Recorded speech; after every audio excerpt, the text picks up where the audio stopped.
All right. So I'm very happy to present Heather Wolf, who is a Brooklyn-based birder. She is a photographer, educator. We have some of her books that we are going to give away later on.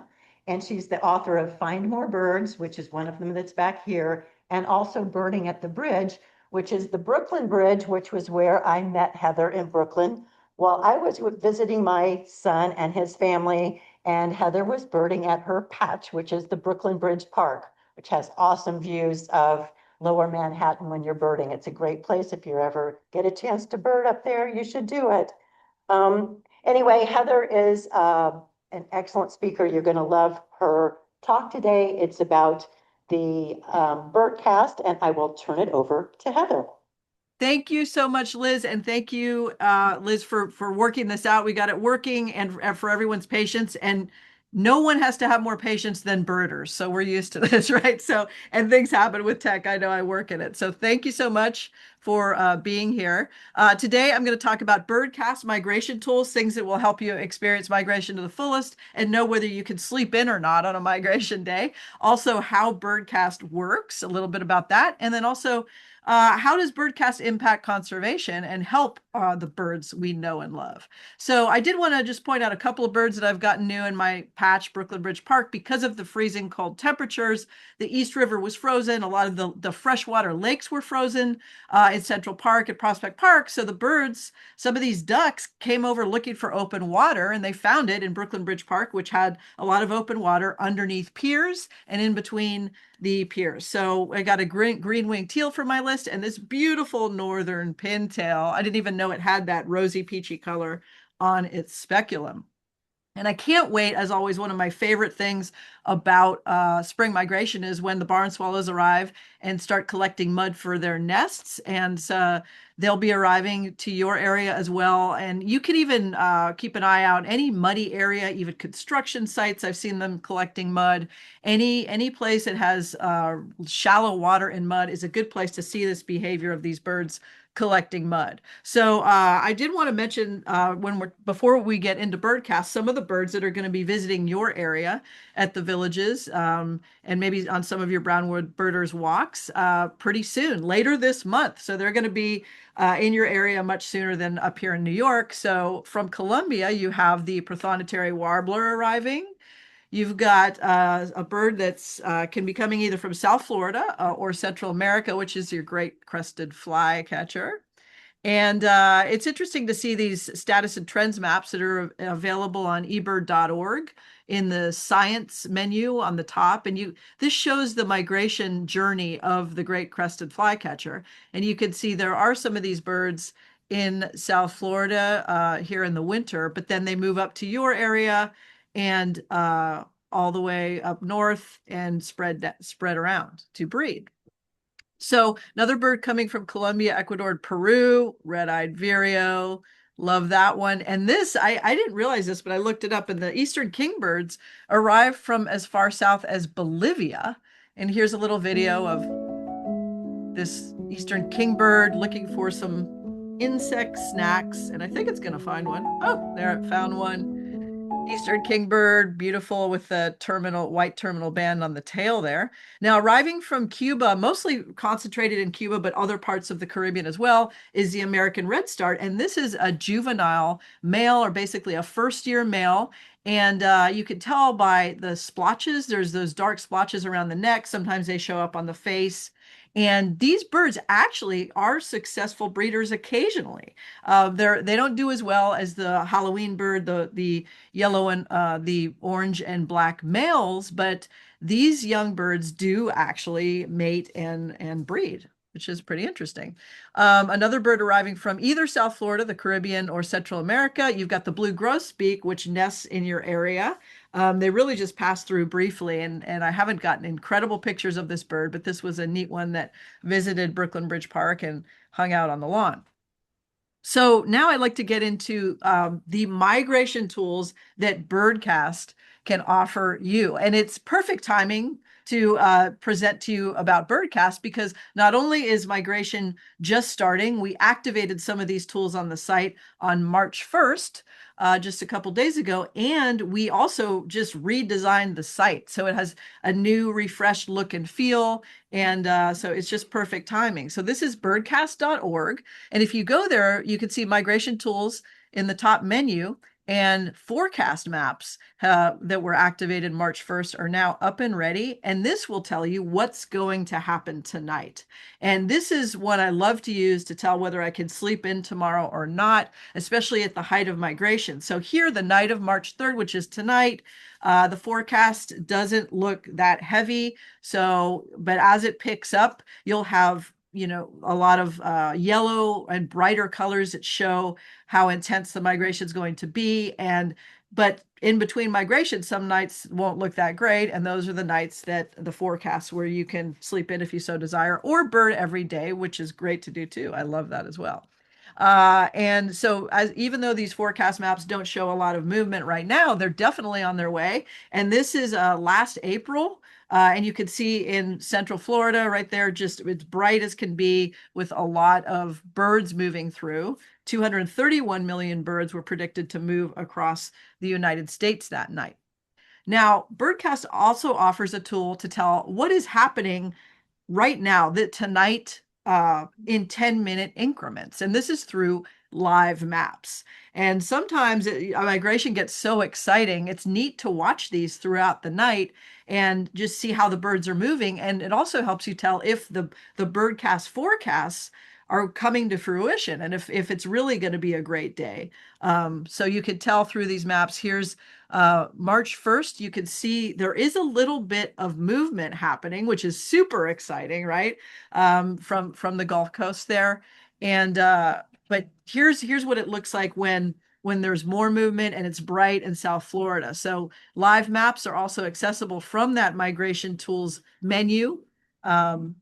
So another awesome tool is, so we know what to expect. We can monitor it during the night. And then if we want to know what happened last night, we offer the local migration dashboard, which you can also access from migration tools, or you can go directly to dashboard.birdcast.org and you can enter your region here. I put in Lake County, Florida.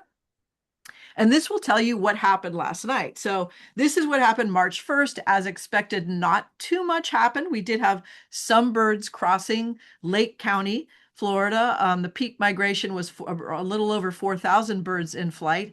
And you can see the night of April 27th, which is going to be coming up pretty soon, that over 1 million birds crossed the county that night in Lake County. And the peak migration was over 200,000 birds. So you see the difference, and it's really neat to see how you can actually go back in time and look at certain nights and how high the migration was during those nights. Also, you could see these expected nocturnal migrants. I actually got to work on part of this. I'm a web developer for Cornell Lab of Ornithology, and this is one of the things I got to work on. And you could see it says expected nocturnal migrants, and to the right, it says powered by eBird. And eBird is also another project I get to work on. And we have one of my favorite features there called bar charts, which show the arrival times and departure times and of these birds. And that is what's used here to tell you what to expect. So you can look at this throughout migration, and it will tell you what birds should be arriving soon in your area. So here are the eBird bar charts that is based on. So you can also go to eBird, go to any hotspot or county and look for the bar charts link in the left side of the screen, and you'll be able to see all of the species. This is just a smattering of some of the species. It's just can be hundreds, of course, in Florida. So a lot of people wonder, well, if there are high migration nights, how can I find out about this? So there are also alerts that we offer at Birdcast, alerts www.birdcast.org. You can go directly to that site and never miss a big migration night again. So this is an example. So we have alerts for Orlando, the closest city that we have them for to you. And as you can see, as expected tonight, we've got the 3-night migration forecast for alerts. It's low levels. So that's totally expected. But I have this as St. Louis because I happen to have a screenshot for when it was high. But this is what it would look like on those high nights. And you'll see it'll tell you what's coming up. And you notice this lights out alert is telling you to turn your lights off to save migrating birds, because lights can at night can distract these birds that migrate, and it can disorient them. Also, it increases the reflectivity of the windows. So Birdcast partners with a lot of these lights out programs, which was the lights out was originally based on FLAP, which is a Canada program. And it really fosters really preparing for when these birds arrive so that they're not susceptible to getting worn out of energy from circling around lights or hitting windows and things like that. Now, another thing you can do is sign up for email alerts to be notified for one of these high migration nights, which is very helpful for preparing for these birds to arrive and, say, turning out lights or getting window treatments to prevent window strikes. You can subscribe to these. You can check whatever towns you want to subscribe to. And these are the towns that we offer, cities we offer in Florida. And you'll get an email alert when the migration is going to be high that exact night. Another cool thing that we have, it's a little tough to find on Birdcast, but I want to show you how to get there, is the peak migration periods of birds for spring and fall. So if you go to the Science Center, you go to bird migration, you can see these maps that have the timing of spring peak migration. So this is when you definitely don't want to miss it. And here, if you mouse over this map, you get these little notes popping up with the peak migration periods. It only says 2021 there because I think that was the year it was based on, but it still applies. So that's April 19th to May 9th in Lake County. And then there's also one for fall down here. But even cooler are these peak migration tables that are at the way bottom of the page. So be sure to scroll down when you go to this bird migration page. And if you click on spring, you can search for different counties or cities. And I thought it would be interesting to look at all of the Florida locations and compare the 3 counties that are that make up the villages and that you probably bird in with brownwood birders. So Sumter and Marion have 23 days of peak migration. You can see that the Marion date starts 1 day later, but basically the Lake County only has 21 days. So I assume you're probably doing most of your birding in Sumter, which makes up most of the villages. But it's kind of interesting to see that in those other counties, you get a couple of more really peak, those wild days that we all love during spring. Now, 1.25 billion, yes, billion, not million birds. What does this mean? These birds actually crossed over the United States and migrated last fall. And this was Birdcast's biggest record for the amount of birds crossing over during migration in a night. This was October 8th. And if you look at the migration dashboard for what happened that night, and this is in Sumter County, 1.7, over 1.7 million birds crossed. And you could see all of these features. If you zoom in, you could tell how many birds were in flight. It peaked like around 350,000. You see their flight direction and speed. How high were they flying? Below 3,000 feet. It looks like about maybe between 1,000 and 2,000 feet. And then the total birds crossed means during this season, so that was fall of 2025, how many birds have crossed the area up to that point. And that was 60, it's heading towards 65 million, a little bit lower than that. So it's a really cool tool you can check out. So I was curious, like, how to tie all these together with relation to a species. So I wanted to ask you which bird weighs less than 2/4 and flies farther over open ocean than any other songbird on Earth. I'll give you a hint. They fly nonstop 1,700 miles in fall migration. If you guessed the blackpoll warbler, you would be correct. This is the male blackpoll in its spring plumage. And then this is the female plumage. And this is another one of those science maps just to see. Let's take a look. It starts off in winter, and we're going to see the spring migration move up through the US. But when it goes to fall, you'll see the birds kind of disappear, and I'll tell you what's happening there. So here they are. They're migrating up. You see they're coming through on land. Now they're going to gather in the Northeast. And a lot of them, what are they doing? They're heading out to the Atlantic, and they basically all gather in the Northeast and head out to the Atlantic and take advantage of the winds that are blowing them down and west all the way straight to South America and sometimes the Caribbean. So a lot of these birds go nonstop for 3 days, nearly 3 days, up to 1,700 miles. So this bird is definitely a migration superstar. And I wanted to see if I could tie this into what we're talking about with Birdcast. So I looked at some of the dates last fall when this event is likely to occur. And as you can see, this is the live bird migration map for the 29th of September. And you look up in the Northeast, it doesn't look too hot. It looks pretty good, but not incredible. But if we go to September 30th, whoa, it's really lighting up there. So I was wondering if that meant blackpoll warblers might have been congregating on that night. So I took a look at the dashboard, and that night, September 29th, it looked a little slow, not high migration. Well, it does say high, it was high, but it wasn't super high. But if you look down here at the expected nocturnal migrants, you see the blackpoll warbler there. So the blackpoll warbler was still in this area. This was in the Northeast in Kings County where I live. And if you take a look at September 30th, over 1 million birds crossed. And that kind of meshes with what we saw in the live map, how it was really lighting up in the Northeast.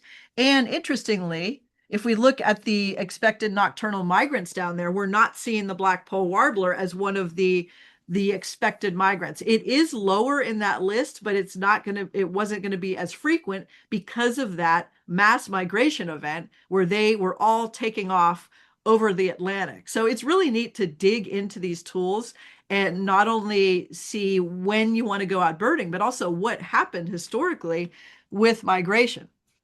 So how does Birdcast do this? So really, Birdcast, if you look at this map, you see those green, kind of bright green dots. So there are 143 of those in the continental US, and what those are NextRad radar stations. And it's basically weather radar. And NextRad works by reflecting radio waves, specifically microwave pulses, and they reflect them off objects in the atmosphere, like rain, snow, or hail for weather. But in the case of birds, it also reflects off of birds. And that is how Birdcasts can determine this.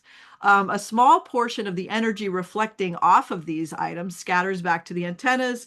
And with that data, it can measure intensity, location, motion, even the wind speed via the Doppler effect. Here is the official site for these radars, and you see it really meshes with what we had in the Birdcast points there. And this is what a NextRad radar station looks like. This one is in Fort Dix, New Jersey, and it helps us determine the position, the speed, elevation, and even the shape of birds, because there was some new technology with NextRad introduced in 2013, which enabled different angles of measuring the polarization. So it actually lets you kind of determine what something is shaped like. So this helps to detect between weather versus birds versus bugs, things like that. And also all of the air traffic is generally filtered out from the data before it gets to Birdcast. So there's some programmatic way that's already done. So that definitely saves a lot of processing time for Birdcast. So So a question that happens a lot is how can you tell when these things are moving on the weather radar that are, biological, whether they're birds or whether they're bugs like nocturnal moths and something like this? Because obviously we know these birds, the songbirds that we're looking at, migrate at night, so that definitely helps. It's got to happen at night. Also, the seasonal timing, we know when migration happens. So when you see these big bursts of activity, especially taking off or happening right at sunset, those are generally going to be birds, but insects also migrate. So how can we tell the difference? So there is some crossover, but generally insects move more slowly, and birds can move 20 to 40 miles an hour. Also, the direction. So when the birds take off, they often take off in a flock and are heading in one direction, north, south, or wherever they're going. The insects tend to drift more with the wind. They're lighter and they often disperse in different directions. Also, as I mentioned, the shape that the NexRad can also detect, the bird shape is pretty well known, right? So we know like the bill, the tail, how that looks, and it's definitely different from smaller, more irregular shapes.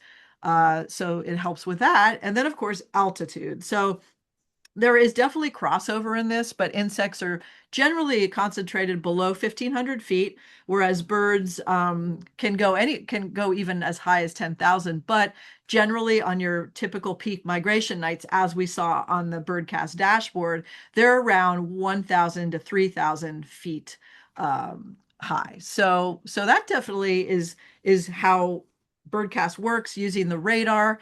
And it also has a lot of conservation impacts. So Birdcast, not only does it enable us to experience migration and know when to go out there to get at the peak season to see those birds we all really want to see passing through and get a chance to see rarities and in fall migration, young birds that occasionally get lost and those types of vagrants. But Birdcast also enables us to be ready to help birds. So I mentioned some of these different ways, and especially lights out is a big one. And there are over 50 lights out programs across the United States, and to encourage people to turn off lights at night, because this is especially important for high rises that companies owned that leave the lights on. So if the lights are high, that's going to look like maybe stars to birds. So that's very disorienting.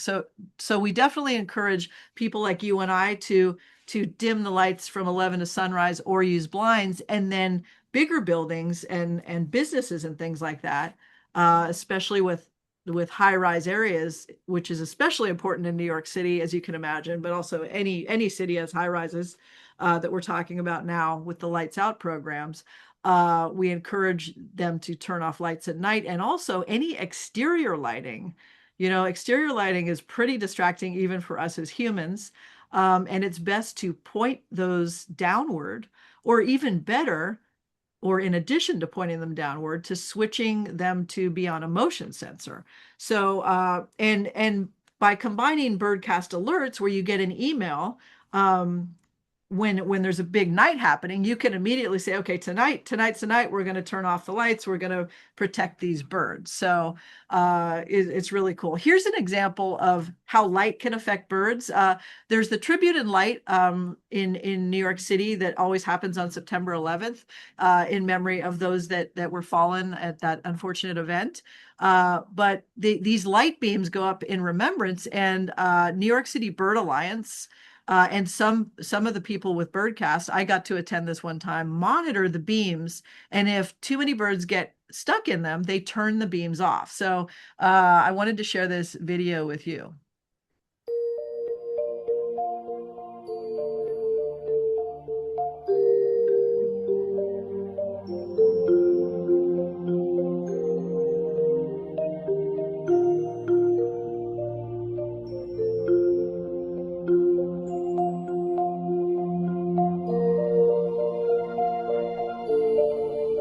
So that was a neat instance of when they actually turn the lights off. Now, there are a lot of insects getting trapped in the lights as well, but there are people with binoculars, most notably Andrew Farnsworth, who's very involved with Birdcast in the project and monitoring not only the birds getting stuck in these lights, but also nocturnal bird sounds and all sorts of amazing research that he does.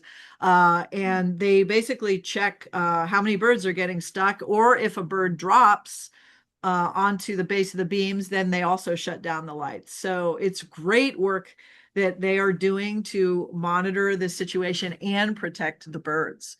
Some of the birds that are most susceptible to window strikes really are, I'm going to show you now, and these are the birds that we really can help by doing this also with bird safe glass. So there are several options for bird safe glass. One of the most popular is called feather friendly. So it's decals, little dots that you can apply to your windows about 2 inches apart. There are also films that you can put over windows, or even tempera paint. You can paint things. The important thing is ideally the spacing should be 2 inches apart. Sometimes people use 4 inches, and I'm going to show you an example of that. But really, anything like that will help. Also, fritted glass can be incorporated into building construction. And actually, here in New York City, the first 75 feet of any new construction, the windows have to be bird safe. And 75 feet sounds pretty low, but a lot of these window strikes happen low. You think of a lot of these birds we're looking at, right? Ovenbird forage is low.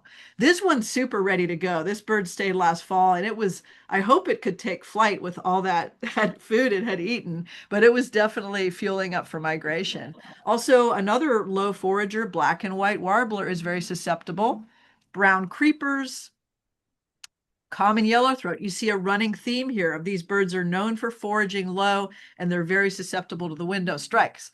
Now, here's an example of some a film put over windows. I had noticed over on the side where those wooden slats, to the left of the wooden slats, there's a couple of black doors. And in that area, those reflective windows, you could see trees are reflecting in there.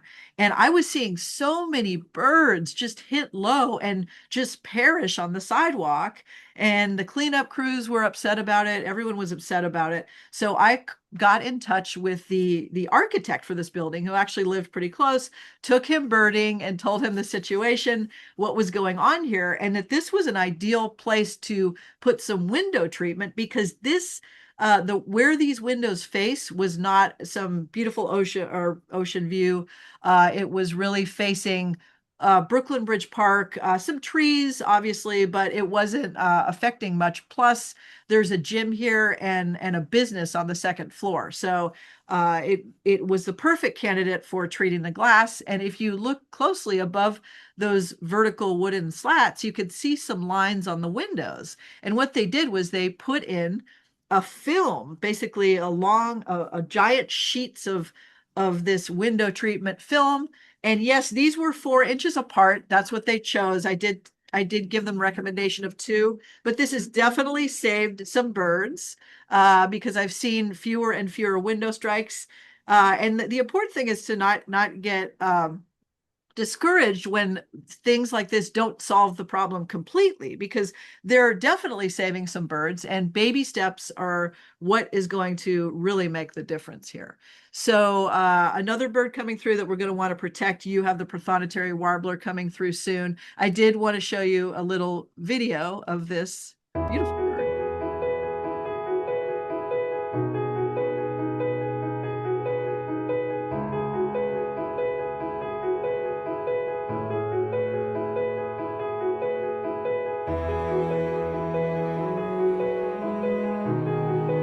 And of course, you just think about these birds, they're fueling up for their migration. They're working so hard. We see them do this. And the last thing we want to happen is for them to just fly into a window or be worn out of energy by getting caught in lights or misdirected during their migration.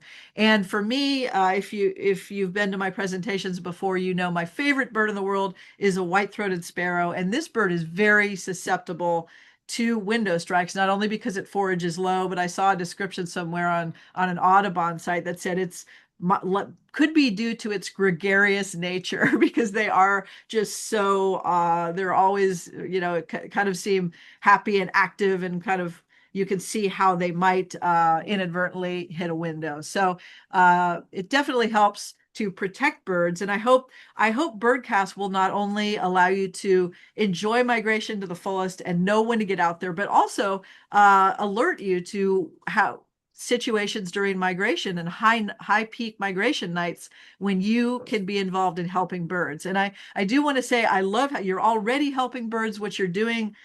When I saw the intro, I literally tears were coming to my eyes hearing the new people introducing themselves, and Michaela's discussion about the turtle. I mean, everything that you all are doing is so important, and it's great work, and keep spreading the bird word, as I say. And thank you, Liz, for having me. And I would love to take some questions if anyone has any. Yeah, thank you so much, Heather. That was awesome as usual. And I just wanted to point out, you can follow Heather on TikTok. You can like her on Instagram. These pictures that she has are all taken, or almost all, maybe I shouldn't say all, but Brooklyn Bridge Park, where she has, what's your list there for birds? It's 195 now, and I'm pretty sure you're right. All of those photos were taken in Brooklyn Bridge Park. And if you want to follow me, thanks for mentioning that, Liz. You can see all my channels are available on brooklynbridgebirds.com.